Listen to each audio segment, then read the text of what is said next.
अस्सलाम वालेकुम, कैसे हैं आप सब। उम्मीद करती हूँ कि आप सब बिल्कुल खैरियत से होंगे। मैं भी अल्हम्दुलिल्लाह बिल्कुल ठीक हूँ। आज हम बहुत ही ज़बरदस्त बड़ी ही डिफरेंट सी एक रेसिपी लेकर आए हैं मसूर दाल के साथ बैंगन की, जो कि बहुत टेस्टी बनते हैं, बहुत ही मज़ेदार बनते हैं और बहुत ही आसान सी इसकी रेसिपी है। तो चलें, हमें बैंगन और मसूर दाल बनाने के लिए जो चीज़ें चाहिए, आइए हम पहले वो देख लेते हैं।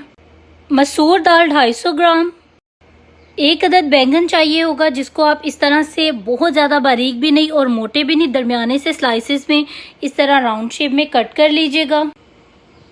थोड़ी सी हमें इस तरह से चॉप की हुई प्याज चाहिए होगी और 1 मीडियम साइज़ की टोमेटो को इस तरह से बारीक बारीक सा चॉप कर लीजिएगा। हाफ टी स्पून जिंजर और हाफ टी स्पून गार्लिक का पेस्ट चाहिए। थोड़ा सा पल्प यहाँ पर हमें इमली का चाहिए होगा। स्पाइसेस में हमें half teaspoon salt, half teaspoon पिसा हुआ साबुत धनिया, half teaspoon red chilli powder, half teaspoon turmeric और हाफ टी स्पून ही साबुत ज़ीरा चाहिए होगा। हाफ टी स्पून ही गरम मसाले का पाउडर चाहिए होगा। हस्बे ज़रूरत हमें यहाँ पर तेल चाहिए होगा। पैन में यहाँ पर मैंने अपने आधा कप तेल डाल लिया है। अब हम अपने जो बैंगन के स्लाइसेस हैं उनको इस ऑयल में इस तरह से फ्राई कर लेंगे।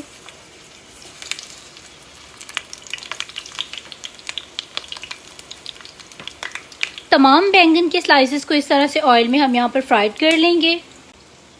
तमाम बैंगनों को इस तरह दोनों साइड से एक खूबसूरत सा कलर आने के बाद इनको हम निकाल लेंगे एक सेपरेट प्लेट में, और बाकी के भी तमाम बैंगन हम इसी तरह से फ्राइड कर लेंगे। और हमें इनका इस तरह का कलर चाहिए, थोड़ा सा डार्क, जिससे कि ये अच्छी तरह से पक जाएं। आप एक सेपरेट प्लेट में निकाल लें और बाकी के भी तमाम बैंगन हम इसी तरह से फ्राइड कर लेंगे। 2 टेबलस्पून यहाँ पर हमने अपना ऑयल लिया है और अब इस गरम ऑयल में हम अपना ज़ीरा डाल देंगे और हमारी जो प्याज है वो डाल देंगे और इसको अच्छी तरह से ब्राउन कर लेंगे। जैसे ही हमारी प्याज यहाँ पर गोल्डन ब्राउन से कलर की हो जाएगी, हम इसमें अपना जिंजर और गार्लिक का पेस्ट ऐड कर देंगे और इसको भी मिक्स कर लेंगे।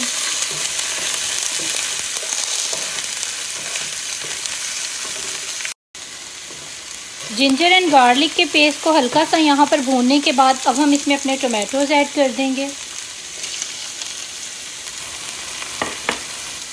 तो मिक्स कर लेंगे।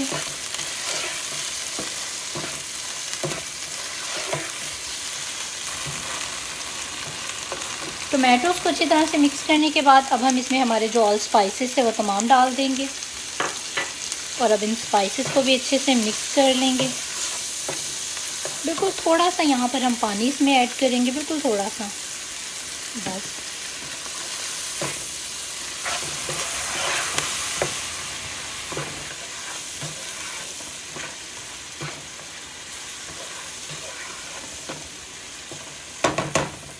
तमाम मसाले इसमें डालने के बाद अब यहाँ पर हम 2 मिनट के लिए इसकी लिड बंद कर देंगे। फ्लेम को मीडियम कर देंगे ताकि हमारे जो टमाटर हैं वो ज़रा सॉफ्ट हो जाएं, और 2 मिनट के बाद मिलते हैं।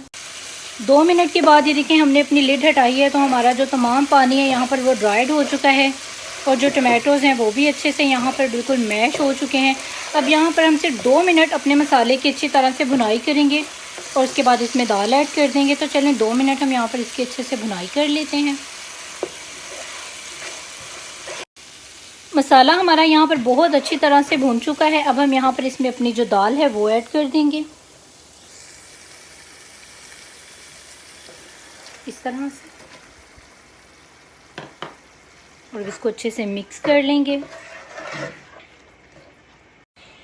इसको बहुत अच्छी तरह से हमने दाल को अपने तमाम मसाले में मिक्स कर लिया है। अब यहाँ पर हमने सिर्फ 2 टेबलस्पून, ज़्यादा बिल्कुल नहीं पानी डालना, जस्ट 2 टेबलस्पून इसमें हम पानी डालेंगे और अपनी दाल को हम दम पर पकाएंगे। फ्लेम हमने अपना यहाँ पर मीडियम टू लो के दरमियान रखना है और लिड बंद करके हम अपनी दाल को पकाएंगे। पानी देखें इसमें सिर्फ इतना होना चाहिए। मैंने इसमें सिर्फ 2 टेबलस्पून पानी ऐड किया, ज़्यादा ना कीजिएगा वरना दाल बिल्कुल हलवा हो जाएगी और अपनी जो शेप है वो लूज़ कर देगी। हमें यहाँ पर सिर्फ अपनी दाल को गलाना है और इस तरह के वो अपनी शेप भी लूज़ ना करे। तो चलें अब हम लिड बंद करके यहाँ पे इसका 5 मिनट तक वेट करते हैं और 5 मिनट के बाद मिलते हैं। जी तो ये देखें, 5 मिनट के बाद हमने अपनी लिड खोली है। दाल को यहाँ पर अच्छी तरह से मिक्स करने के बाद अब हमारे जो बैंगन थे वो हम अपनी दाल के ऊपर इस तरह से तमाम सेट करके रख देंगे, जो हमने फ्राइड किए हुए थे अपने बैंगन। अब ये देखें यहाँ पर हमारे पास इमली का जो पल्प है वो मौजूद है। अब हम ये तमाम जो पल्प है ये सारा अपने बैंगनों के ऊपर ड्रिजल कर देंगे। इस तरह से आप चम्मच की मदद से तमाम अपनी जो बैंगन है इनके ऊपर आप इस तरह से ये तमाम जो पल्प है ये तमाम बैंगनों पर इस तरह से डाल दें। ये तमाम साइड्स पर।